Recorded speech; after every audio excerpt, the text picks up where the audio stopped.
একটি খবর পাওয়া গেল যে পানিহাটির প্রদীপ কর এবং বীরভূমের কৃতীশ চন্দ্র মজুমদার দুই ব্যক্তি এনআরসির কারণে এনআরসি আতঙ্কে তারা আত্মহত্যা করেছে। এটা তৃণমূল কংগ্রেসের পক্ষ থেকে অভিযোগ করা হয়েছে। প্রদীপ বাবুর তো সুইসাইড নোট পর্যন্ত পাওয়া গিয়েছে। আমি পরিষ্কারভাবে আপনাদেরকে বলতে চাই, এনআরসি আতঙ্কে আত্মহত্যা করেছে এটা সর্বৈব মিথ্যা।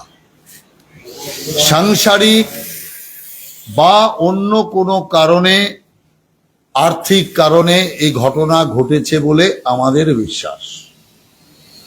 তবুও যখন মুখ্যমন্ত্রী পোস্ট করেছেন, মুখ্যমন্ত্রী যখন বলছেন যে এনআরসি আতঙ্কে আত্মহত্যা করেছে, তো মুখ্যমন্ত্রীকে অমর্যাদা করছি না?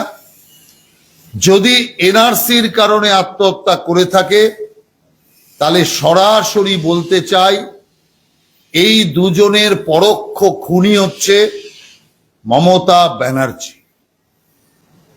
তার অপপ্রচার, তার কুৎসা, তার জনগণকে ভয় দেখানো ইত্যাদি কারণে আতঙ্কগ্রস্ত হয়ে এরা আত্মহত্যা করেছে।